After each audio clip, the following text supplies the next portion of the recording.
बिना कीमोथेरेपी और बिना रेडिएशन के भी कैंसर का इलाज हुआ संभव। Devi Ahilya hospital and research centre Indore लाए हैं सर्व सुविधा युक्त देश का पहला cancer pain and palliative care centre, जो बिना कीमो और रेडिएशन थेरेपी के भी कई गंभीर कैंसर मरीजों का इलाज कर रहे हैं। साथ ही तैयार herbal plant based medicine, electro homeopathy पद्धति द्वारा मरीजों को असहनीय दर्द से कुछ ही समय में आराम मिलता है।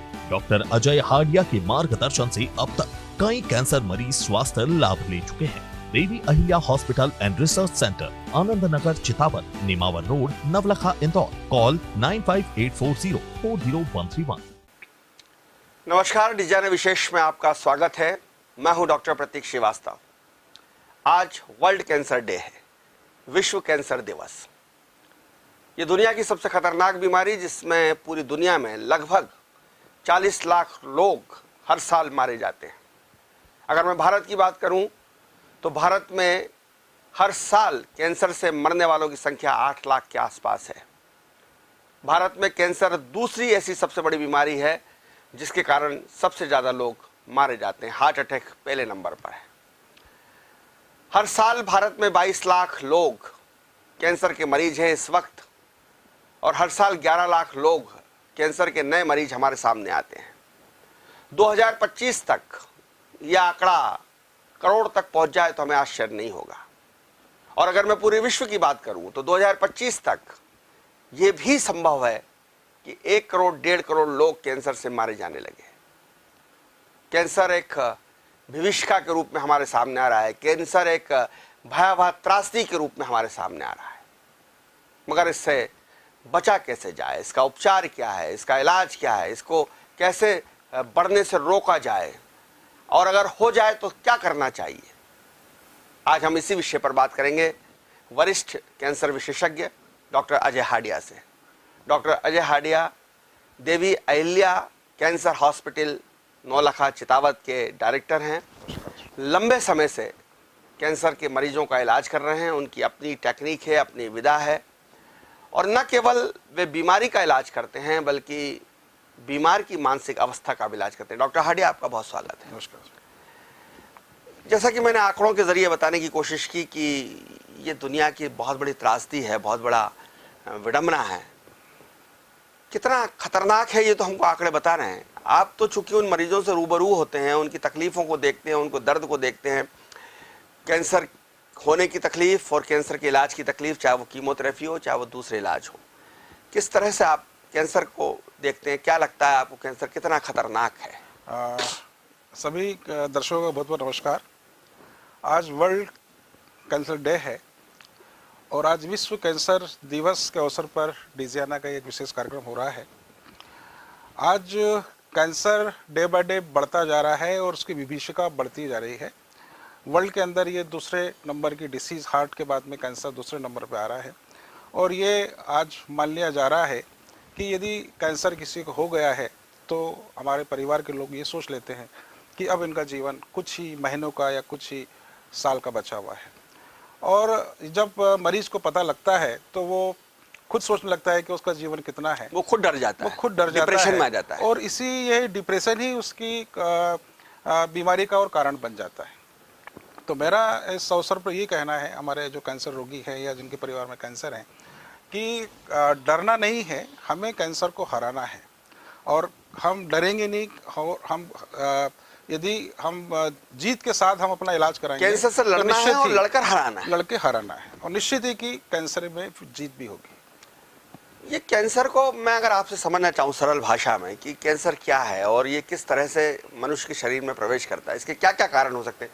बहुत मोटे तौर पे 2-3 कारण तो हमको समझ में आते हैं कि धूम्रपान, तम्बाकू कैंसर का एक बड़ा कारण है, शराब, बहुत ज़्यादा अल्कोहल पीना कैंसर का बड़ा कारण है। लेकिन इसके अलावा और क्या कैंसर के कारण हो सकते हैं और कैंसर किस तरह से शरीर में प्रवेश करता है, और ये एक साधारण भाषा में कैंसर होने के बाद क्या परिवर्तन उसमें आते हैं? मैं एक सामान्य भाषा में आपको कहना चाहूँगा कि कैंसर जो होता है हमारे शरीर में 1 साल, 2 साल, 3 साल पहले ही प्रवेश कर चुका होता है, और वो धीरे धीरे एक सिम्टम्स के रूप में हमारे शरीर के अंदर आता है। जैसे ही प्रवेश करता है वैसे नहीं मालूम पड़ता, पता नहीं लगता है। उसके 6 महीने बाद, साल भर बाद यदि कहेंगे कि हमें भूख नहीं लग रही है, हमें उल्टियाँ हो रही हैं, या हमें मोशन के द्वारा हमें कहीं से ब्लड आ रहा है, या कहीं हमें कोई छाला हो गया छोटा सा और वो धीरे धीरे छाला बढ़ते जा रहा है, या कहीं स्किन का कलर चेंज हो रहा है, कहीं एक छोटी सी गठान बन गई है, ये कैंसर का प्राइमरी रूप है। तो उस कंडीशन में हम क्या होता है कि इसको इग्नोर कर देते हैं, और कई बार हम सोचते भी कि इलाज कर लें तो डरते हैं कहीं ये कैंसर ना निकल जाए, तो इस डर की वजह से इसका डायग्नोसिस भी नहीं बहुत से लोग कराते हैं। तो यही सबसे बड़ी एक समस्या है कि जब डायग्नोस नहीं कराते हैं तो कैंसर का स्टेज परिवर्तन हो जाता है।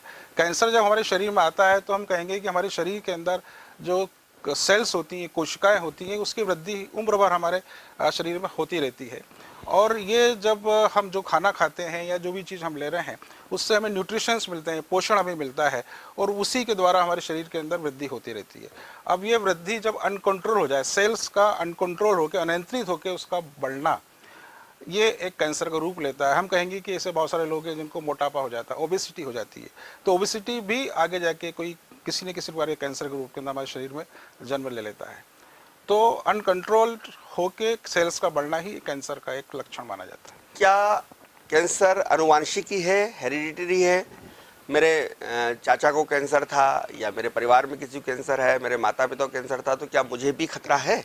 हाँ जी सर, बिल्कुल। हमें ये भी देखने में आ रहा है, हमारे हॉस्पिटल में ऐसे बहुत सारे मरीज आ रहे हैं जिनको कहते हैं कि, हम कहते हैं कि उनके परिवार के अंदर ही 3 सालों में, 4 सालों के अंदर 3-3, 4-4 डेथ हो गई कैंसर की वजह से। माँ को कैंसर हुआ, पिताजी को कैंसर था, उनके जो बेटे हैं जिसकी उम्र मात्र 22-23 साल है, उन्हें भी कैंसर हो गया। पता लगा है कि उनकी जो दादी हुई हैं वो भी कैंसर से एक्सपायर हुई हैं। तो ये कहेंगे कि हेरिडिटरी हो गया ये, कि कैंसर उनकी दादी को था, दादी से बेटे में आया, बेटे से उनके बेटे में आ गया। तो 3 लोग, 4 लोग, 3 पीढ़ियां, 3 जनरेशन। तो ये अब देखने में आ रहा है कि कैंसर हेरिडिटरी रूप में भी आ रहा है। डॉक्टर साहब, मैंने कई बार ये सुनने को खबर मिलती है और मैं उस वक्त शॉक्ड रह जाता हूँ, धक्का सा लगता है मुझे जब मुझे मालूम पड़ता है कि छोटे बच्चों को भी कैंसर हो गया है, और वो 8-9 साल, 10-12 साल की उम्र तक आते आते वो काल कवलित हो जाते हैं, उनकी डेथ हो जाती है। तो ये छोटे बच्चों को भी कैंसर हो रहा है, क्या ये सच है? और हो रहा है तो क्यों हो रहा है, इसकी क्या वजह मानते हैं आप? देखिए, उसका जो कारण जो है, हम देखते हैं कि आजकल की हमारी जो न्यू जनरेशन जो है वो आजकल फास्ट फूड और उस पर ज़्यादा भरोसा करती है। और बच्चे जैसे होते हैं, हम कहते हैं कि हमारी जो मदर होती है वो हार्मोनल पिल्स का इस्तेमाल करती हैं। जब बच्चे होते हैं तो उन्हें दूध का फीडिंग नहीं करती हैं, या हम कहेंगे कि जो ऐसा दूध पिलाया जाता है जो ऑलरेडी बाज़ार से हम लोग खरीदते हैं और उसको हम जो पिलाते हैं, तो वो चीज़ें जाके एक प्रकार से शरीर की हमारी इम्यूनिटी लेवल को कम करती है। और आगे जाके 5 साल, 7 साल, 8 साल में बच्चों को हम देखते हैं कि माइलोमा, ल्यूकेमिया, या बच्चों को ज़्यादा हो रहा है, बोन कैंसर हो रहा है। मैं एक बहुत बड़े जैन संत को सुन रहा था, उनका प्रवचन सुन रहा था। उन्होंने कहा कि जो हमारा रासायनिक खान पान हो गया है, केमिकल्स, हर सब्जियों में केमिकल्स है, हर अनाज में केमिकल्स है, और जो प्रदूषण है, ये सब भी हमें कैंसर की तरफ धकेल रहे हैं। ये क्या सच है? वैज्ञानिक कारण है? बिल्कुल, बिल्कुल, वैज्ञानिक सत्य है? बिल्कुल सही कहा आपने कि आज से 1970 के बाद हम कहते हैं कि हमारे देश में हरित क्रांति आई। इसके पहले हम जो हमारा जो गेहूं उत्पादित करते थे या हम दूसरा अनाज जो करते थे, वो 1 एकड़ के अंदर 4 कुंटल या 3 कुंटल या 5 कुंटल होती थी। आज की तारीख में हम 1 एकड़ के अंदर हम 30 कुंटल, 35 कुंटल हम अनाज उगा रहे हैं। तो उसके लिए हम पेस्टिसाइड्स का उपयोग कर रहे हैं, यूरिया का उपयोग कर रहे हैं, और फास्फेट का, और ऐसे खाद का इस्तेमाल कर रहे हैं।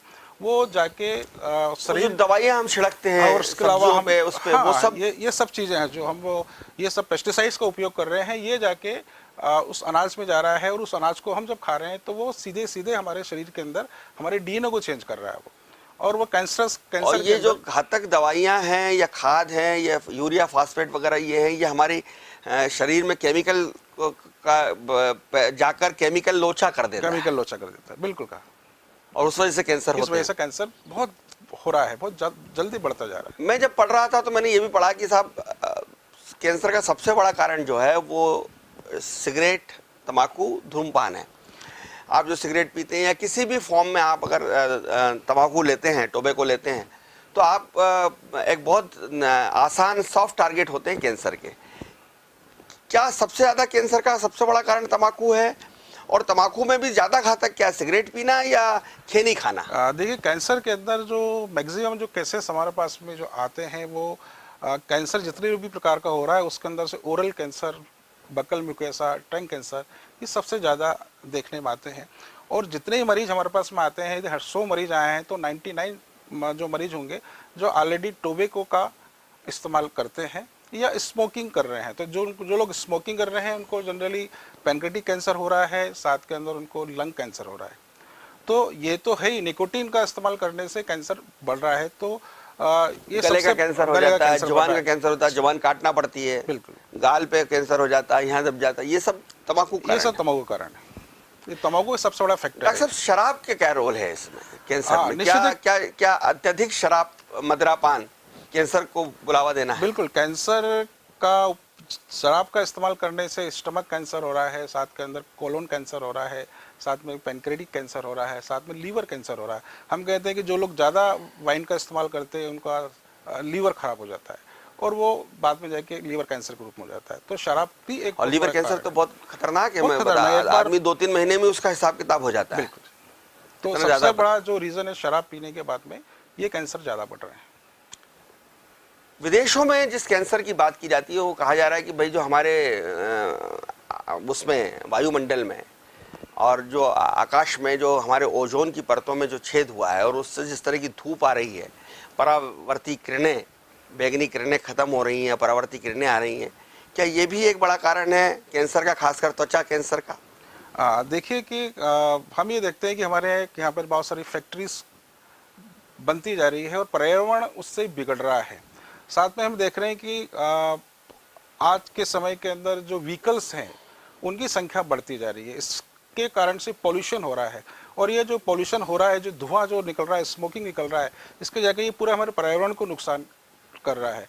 और इसी की वजह से हमें जो कार्सिनोजेन जो हैं वो हमारे शरीर के अंदर पैदा हो रहे हैं और वो कैंसर का एक बड़ा फैक्टर बन रहा है। धूप भी कई बार हमारे लिए घातक साबित हो रही है, ये कहा जा रहा है। विदेशों में कहा गया कि भाई सुबह 9 से 11 तक की धूप ले लीजिए आप, लेकिन 11 बजे के बाद की धूप जो है वो आपको कैंसर का कारण बन सकती है। डायरेक्ट जो सनलाइट आती है वो अधिक सनलाइट कभी नुकसान भी करती है, कुछ लोगों को कैंसर का कारण बन जाती है। डॉक्टर साहब, बहुत सारी बातें हमने की कैंसर को लेकर, कैंसर क्यों होता है, कैसे होता है। सवाल ये है कि अगर हो जाए तो सबसे पहले जैसे हमको कुछ चेंजेस दिखे, जिनका आपने कहा कि टॉयलेट के रास्ते खून जा रहा है, त्वचा का कलर बदल रहा है, कोई गठान हो गई है, गठान में दर्द होने लगा है, खांसते खकारते वक्त आपको ब्लड आने लगा है, बलगम आने लगा है, या आप जल्दी थक जाते हैं, भूख नहीं लगती है, तो आपको जांच कराना चाहिए। इसके अलावा क्या सावधानी हमको रखना चाहिए, अवेयरनेस क्या रखना चाहिए कि हम उसकी पकड़ में आने के पहले ही हमको मालूम आ जाए, पकड़ में तो मालूम पड़ जाए और हम तत्काल अपने आप को इलाज करा सकें? देखिए, सबसे पहले तो मैं कहना चाहूँगा कि हमारा जो फूड है, हमें फूड हैबिट को हमें बदलना चाहिए। और खाना हमें, जो हम रात में हम जो सोते हैं उसके 3 घंटे पहले हमें खाना खाना चाहिए। भोजन के अंदर हम जैसे हम जो दाल खाते हैं, दाल हम जैसे कुकर में हम पकाते हैं और कुकर में पकाने के बाद उसके अंदर बहुत सारे जो, क्योंकि दाल भी प्रोसेस के द्वारा बनती है तो उसमें भी केमिकल का यूज़ किया जाता है, पॉलिश होती है। तो वो जो हम जो उसमें केमिकल यूज़ कर रहे हैं वो जाके हमें ही नुकसान कर रहे हैं। तो कुकर का ना इस्तेमाल करते हुए यदि वैसे ही दाल को हम पकाएं तो वो ज़्यादा हंडी में या भगोनी में जिस तरह ज़्यादा फायदेमंद होती है। इसके अलावा हम अपने खाने के अंदर वेजिटेबल्स का, फ्रूट्स का ज़्यादा हम इस्तेमाल करें तो ये एक है, जिस कारण से डॉक्टर साहब फ्रूट और वेजिटेबल पे भी तो केमिकल का छिड़काव हो रहा है, उसको भी कार्बेट में पकाया जा रहा है। जितने फल होते हैं वो कार्बेट में पकड़ते हैं और कार्बेट भी जो है वो कैंसर का कारण बनता है। बिल्कुल। तो ये आप कह रहे हैं फ्रूट खाओ, फ्रूट पके हुए आ रहे हैं वो कार्बेट के हैं। एक तो जैसे फ्रोजन हम जो चीज़ें लेते हैं, जो बहुत समय तक चीज़ें रखी हुई हैं, जो फ्रूट्स हमने ताज़े फ्रूट्स हम जिसकी बात करते हैं, एक फ्रूट जो रखा है जो 2 महीने तक फ्रिज में रखा फिर उसको हम खा रहे हैं, तो निश्चित है कि ये सब नुकसान वाली चीज़ें हैं। तो ताजे फल सब्जियां खाना चाहिए और उसको अच्छे से धोकर गर्म पानी से धोएं, हम ये करना चाहिए ताकि हमें उस तरह ना जाए। इसके अलावा क्या आप ये सलाह देंगे कि हमको हर साल क्या मेडिकल चेकअप हम हर साल करा लें? जैसे TMT हम कराते हैं, हमको मालूम पड़ जाता है कि हमारा हार्ट कैसा है। ऐसा कोई कैंसर का कोई टेस्ट होता है कि हम हर साल करा लें तो मालूम पड़ जाए कि भाई ये ऐसा तो कोई कैंसर का कोई भी टेस्ट नहीं होता, परंतु ये कि कोई सिम्टम्स के रूप में कोई चीज़ हमारे शरीर में आ रही है, जैसे हम कहते हैं एसिडिटी है, तो अधिक समय तक एसिडिटी रहने के बाद भी वो कैंसर का रूप हो जाता है। हम कहें कि डाइजेशन आपका बिगड़ा हुआ है, जैसे पाइल्स हो जाता है, तो पाइल्स के बाद हम बोलते हैं कि उसको कोलोन कैंसर हो गया है या उसको रेक्टम कैंसर हो गया है। तो ये जो प्राइमरी जो चीज़ें हैं, इसको हम यदि अधिक समय तक हम बढ़ने देते हैं तो ये फिर कैंसर के फॉर्म में चेंज हो जाता है।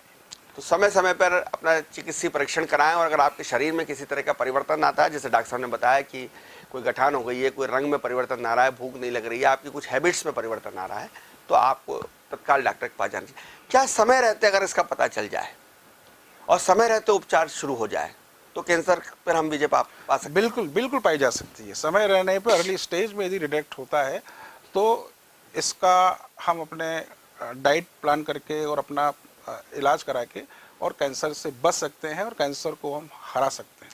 सर, हम आपने भी जिक्र किया, मैं भी कहना चाहता हूं आपसे कि ये एक धारणा बन गई, एक परसेप्शन बन गया है कि यार अब कैंसर हो गया भाई, अब तो ये गया, ये कैंसर हो गया, अब ये ठीक नहीं होने वाला। कैंसर लाइलाज बीमारी है, आज तक कोई कैंसर से बचा नहीं, ये हमारी आम धारणा है। क्या ये धारणा सही है या गलत? नहीं, ये धारणा ऐसी गलत धारणा है। और आज के समय में ऐसे बहुत सारे इलाज उपलब्ध हैं कि जिसके द्वारा हम कैंसर की रोकथाम भी कर सकते हैं और कैंसर से हम बच भी सकते हैं।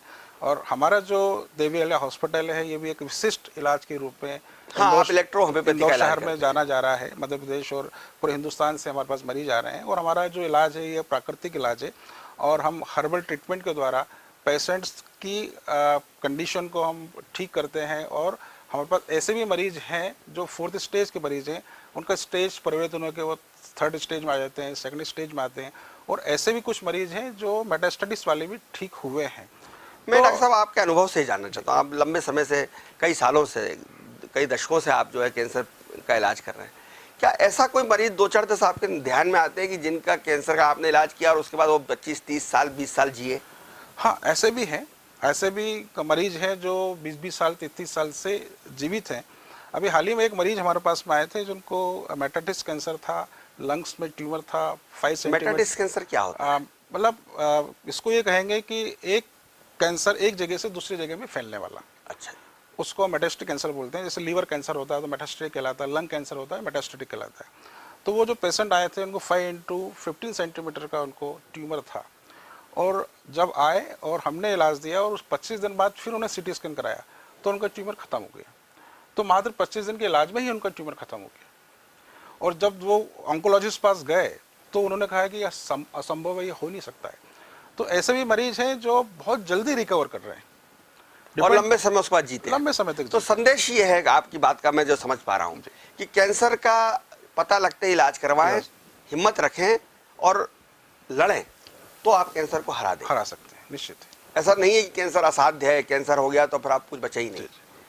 एक पेशेंट मेरे पास में है जिन्हें टाटा मेमोरियल ने कहा गया था कि 1 महीने की लाइफ है। उनको एक्यूट माइलोइड ल्यूकेमिया था और वो मरीज 2 साल से बहुत बढ़िया है, सर्वाइव कर रहे हैं। अभी भी हमारा ट्रीटमेंट ले रहे हैं, वो अंडर ऑब्जर्वेशन, हमारा भी इलाज भी चल रहा है और वो बढ़िया है। तो जिसको 1 महीने कहा था कि 1 महीने बाद थी उनकी लाइफ है, 2 साल से वो बढ़िया है। तो वैसे कहते हैं मरना मारना और जिलाना सब भगवान के हाथ में, लेकिन डॉक्टर अजय हाडिया जो है अपने इलेक्ट्रो होम्योपैथी उपचार से कई बार, अगर बड़ा अस्पताल देश का कह दे कि 1 महीना और अगर आप उसको 2 साल निकाल दें तो कई बार ऐसा लगता है कि ईश्वर माध्यम ढूंढता है। ये जो इलेक्ट्रो होम्योपैथी का आपने जिक्र किया, ये क्या है? ये कौन सी पैथी है? ये एक हर्बल ट्रीटमेंट है। Actually Italian based system of medicine है और ये 100% प्लांट बेस्ड मेडिसिन है। और इसका जो प्लांट्स होता है, इसका जो सनडेज की उपस्थिति में जो फूड प्लांट्स लेते हैं अपनी लाइफ के अंदर, उसको हम कोएबेशन मेथड से उसका फर्मेंटेशन करके उसका हम एक्सट्रैक्ट निकालते हैं। और उस एक्सट्रैक्ट को हम इतना फिल्टर करते हैं, प्यूरिफाई करते हैं कि उसके से अल्कलॉइड्स और केमिकल निकाल देते हैं और उसमें केवल एनर्जी होती है। और उस मेडिसिन को हम देते हैं। तो हमारी ये मेडिसिन है, ये ब्लड और लिम्फ को प्यूरिफाई करती है। और कैंसर होने का मुख्य रीज़न लिम्फ की ग्लैंड्स, लिम्फ के अंदर विटेशन होना, और लिम्फ कहीं ना कहीं जाके वो एक सिस्ट के रूप में, एक ट्यूमर के रूप में आ जाता है। तो हमारी मेडिसिन उस लिम्फ को प्यूरिफाई करती है और कैंसर को ठीक करती है। डॉक्टर साहब, ये कहते हैं कि भाई कैंसर जो हो जाता है तो जो कैंसर से ज़्यादा खतरनाक उसका इलाज है, पीड़ादायक है, तकलीफदायक है, खासतौर पे जब कीमोथेरेपी दी जाती है या वो रेडिएशन दिया जाता है तो मरीज को बहुत दर्द होता है, उसके बाल झड़ जाते हैं, उसकी कमजोरी आ जाती है, उसकी भूख मर जाती है, उसको चिड़चिड़ाहट बढ़ जाती है। आप क्या समझते हैं, आपकी क्या ओपिनियन, ये सब कीमोथेरेपी और रेडिएशन कराना चाहिए या नहीं कराना? देखिए, चूँकि देखिए कि फर्स्ट टाइम जब पेशेंट जब डायग्नोस होता है तो बड़े कैंसर हॉस्पिटल में ही इसको डायग्नोस होता है और वो वहाँ फर्स्ट प्रायोरिटी ये होती है कि वो एलोपैथी में जाते हैं, सर्जरी कराते हैं, कीमोथेरेपी कराते हैं। मेरा ये मानना है कि सर्जरी कीमोथेरेपी फिर भी एक प्रकार तक तो ठीक है, परंतु उसके बाद में जो रेडिएशन जो करते हैं, रेडिएशन के बाद में वहाँ के जो लिम्फ नोड्स हैं, वहाँ के जो आसपास की जो ग्लैंड्स हैं वो जो जल जाती हैं, उसके बाद में जो नेक्रोसिस होता है वो सबसे ज़्यादा खतरनाक होता है। हमारे पास ऐसे बहुत सारे मरीज आते हैं जो रेडिएशन करा के आते हैं और वहाँ से नेक्रोसिस होता है, ब्लड वहाँ से चालू हो जाता है, पस फॉर्मेशन होता है और पेशेंट बहुत तकलीफ में होता है। तो ये कहेंगे कि उसकी यदि वो रेडिएशन ना कराता तो वो कम तकलीफ के अंदर अपनी लाइफ को आगे लेके जाता, परंतु रेडिएशन करने के बाद में उसकी परेशानियां और बढ़ जाती हैं। तो रेडिएशन बहुत ज़्यादा खतरनाक है। कीमोथेरेपी तो खतरनाक है ही, परंतु उससे ज़्यादा खतरनाक रेडिएशन है। मुझे ये भी सुनने में आया था, मैंने किसी को सुन रहा था, तो उन्होंने कहा कि एक बड़े आयुर्वेदाचार्य थे वो, उन्होंने कहा कि जैसे ही कैंसर में नाइफ लगता है, चाकू लगता है और ब्लड बाहर आता है तो कैंसर कम होने के बजाय फैल जाता है। ये धारणा किस तरह से आप? बिल्कुल सही कहा। देखिए हमारा भी कॉन्सेप्ट यही है, हम भी ये कहते हैं कि जब डायग्नोसिस हम जब करने जाते हैं तो सीटी स्कैन और एमआरआई के अंदर में पता लग जाता है कि कैंसरस है, नेक्रोटिक उसमें है, मेटास्टेटिस है, और परंतु हमारे डॉक्टर बोलते हैं कि आपको बायोप्सी करना है। और जैसे ही हम उसको बायोप्सी करते हैं, उसको छेड़ते हैं, तो वो छोटा सा अल्सर, छोटा सा जो घाव होता है, छोटा सा छाला होता है, वो फिर दिन दूनी रात चौगनी वृद्धि करना स्टार्ट करता है और वो बीमारी को और बढ़ा देता है। तो इसलिए हमारे डॉक्टर बोलते हैं कि आपको 2 दिन 4 दिन के अंदर सर्जरी करना है, फिर कीमोथेरेपी करना है, फिर रेडिएशन करना है। मतलब 6 महीने का पूरा इलाज होता है। वो जो तकलीफ भरा मैं हो उस जाता है। बहस में नहीं जा रहा, इलेक्ट्रो होम्योपैथी और उसकी बहस में नहीं जा रहा हूँ डॉक्टरों के में, लेकिन उन डॉक्टरों का ये कहना है, सर्जन्स का ये कहना है, कैंसर सर्जन्स का कहना है कि भाई आपने वो गंदगी, वो विषाणु, वो काट के जब शरीर से बाहर ही कर दिया तो आप सेफ हो गए। उनका तर्क ये, आप कितना सहमत है इस बात से? एक बार जब कैंसर हमारे शरीर में आ गया है तो पूरे शरीर के अंदर फैल चुका होता है। हम उसको काट देते हैं, परंतु वो 2 महीने, 4 महीने, 6 महीने बाद फिर रिकरेंस होता है, और जब रिकरेंस होता है तो ना तो उसकी सर्जरी की जा सकती है। ऐसे भी पेशेंट हमारे पास आते हैं जो 5-5 सर्जरी करा चुके होते हैं, फिर भी कैंसर बढ़ ही रहा है। तो मरीज तो बोल रहा है कि सर्जरी करने से इसको और तकलीफ हो रही है। तो सर्जरी तो कैंसर का इलाज ही नहीं है, उससे कैंसर और बढ़ता है। जी डॉक्टर साहब, कैंसर अपने आप में बड़ी बीमारी है, हम लगातार बात कर रहे हैं, आपने बहुत सारी चीज़ें बताई हैं। लोग इससे दुनिया में सबसे ज़्यादा इसी से मर रहे हैं, सेकंड नंबर पर है ये, भारत में भी सेकंड नंबर पर है। लेकिन मुझे जो लगता है कि कैंसर तो खतरनाक है ही, लेकिन कैंसर का इलाज भी बहुत महंगा है, बहुत लंबे समय तक चलने वाला इलाज है, असाध्य इलाज है, जिसमें पैसा भी खर्च होता है, समय भी खर्च होता है, धैर्य की परीक्षा भी होती है। और कहीं ना कहीं जो अपन ने बात की, आपने भी की, मैंने भी की, कि वो आदमी को लगता है कि अब हो गया, पता नहीं मैं बचूंगा कि नहीं बचूंगा, तो जो उसमें एक डिप्रेशन आता है, उसके दिमाग के ऊपर जो उसका असर पड़ता है, उसके लिए क्या आप करते हैं? देखिए पेशेंट की काउंसलिंग ही बहुत सबसे बड़ा महत्वपूर्ण होती है। पेशेंट को यदि ये फील करा दिया जाए कि आप जी सकते हैं, क्योंकि जब मरीज आता है तो वो आखिरी पोजीशन बोलता है कि सब तो मेरा जीवन मुश्किल है, मैं इतनी तकलीफ में हूँ, इतना उसको पेन हो रहा है, दर्द हो रहा है। तो यदि उसका हम पेन ख़त्म कर दें, उसकी तकलीफ़ को हम कम कर दें, तो उसमें फिर से जीने की चाह आ जाती है, और उसमें जीने की चाह आएगी तो फिर से पॉजिटिव हार्मोन्स सिक्रेशन बढ़ना चालू होता है, और कई बार मरीज उस बीमारी से बाहर आ जाता है, उसको विनर बन जाता है। मैंने आपसे ये भी कहा कि पैसा बहुत लगता है, तो मैं ये एक जिज्ञासा है मेरी सहज कि क्या इलेक्ट्रो होम्योपैथी और महंगी है ये वाले एलोपैथी इलाज की तुलना में, या सस्ती है? देखिए हमारा जो इलाज है वो बहुत ही मीडियम उसका है। हम कहते हैं कि हमारे अस्पताल के अंदर हम 5 से 7 दिन मरीज को एडमिट करते हैं, और जनरली 5 से 7 दिन हम जब मरीज को भर्ती रखते हैं तो किसी भी अस्पताल में इलाज कराएंगे तो 50-60 हज़ार रुपये इलाज खर्चा होता है। तो उतना ही खर्चा हमारे यहाँ 5 से 7 दिन का आता है। और आगे का जो इलाज हम जो करते हैं, तो हमारा पूरा इलाज जो होता है, हम बोलते हैं कि कैंसर मरीज को 6 से 8 महीने इलाज लेना चाहिए। उसका खर्चा पूरा, हम यदि अपने हॉस्पिटल भर्ती होने से डिस्चार्ज से लेकर 6 महीने तक का खर्चा 2 से 2.5 लाख रुपये आता है। तो वो कोई भी मीडियम व्यक्ति है, कोई भी इसको अफोर्ड कर सकता है। आपका जो ट्रीटमेंट है, जैसा आपने कहा कि हर्बल ट्रीटमेंट है और एक प्राकृतिक रूप से आप करते हैं, तो इसकी सफलता का दर, प्रतिशत क्या है, कितने? देखिए इसकी सफलता मैं ये कहूँगा कि हमारे पास जितने भी मरीज आते हैं, उन मरीजों में हमारा जो सक्सेस रेट है वो 100% रेट है। उसमें क्योंकि जब मरीज आ रहा है तो वो मैक्सिमम जो मरीज होते हैं अपना एलोपैथी इलाज ले चुके होते हैं, वो तकलीफ में आते हैं, तो हम उन 7 दिनों के अंदर पेशेंट की 50 to 70, 80% तक तकलीफों को हम आप ये कहना दूर चाह रहे हैं करते कि अगर जैसे उसको मालूम पड़े कैंसर है, वो सीधे आपके पास आ जाए तो क्या होगा? निश्चित है कि उसकी लाइफ बढ़ जाएगी और कैंसर पेशेंट ठीक भी हो सकता है, क्योंकि हम उसकी लाइफस्टाइल, उसका खान पान हम सब परिवर्तित कर देंगे। और वैसा करने से कैंसर का जो मैंने पहले ही बताया था कि कैंसर का जो फूड होता है वो प्रोटीन होता है, तो हम प्रोटीन डाइट अपने खाने में हम बंद कर देते हैं। साथ में हम अल्कलाइन डाइट, फ्रूट्स, वेजिटेबल्स ये हम सब देते हैं, तो धीरे धीरे पेशेंट रिकवरी करता है और बहुत सारे मरीज हमारे ठीक भी हो रहे हैं। बहुत धन्यवाद डॉक्टर ये साहब। मैं आखिरी में आपसे एक संदेश उन लोगों को जो कैंसर से जूझ रहे हैं, जिनको कैंसर हो चुका है और कैंसर से वो लड़ाई लड़ रहे हैं, अगर वो हमारा कार्यक्रम देख रहे हो तो डॉक्टर अजय हाडिया, मैं चाहूँगा कि आप उनके लिए कोई प्रेरक एक संदेश उनको दें। बस मेरा तो यही संदेश है कि कैंसर यदि किसी को है या अपने परिवार में किसी को है, तो कैंसर से हमें डरना नहीं है, कैंसर से हमें लड़ना है और कैंसर से हमें जीतना है।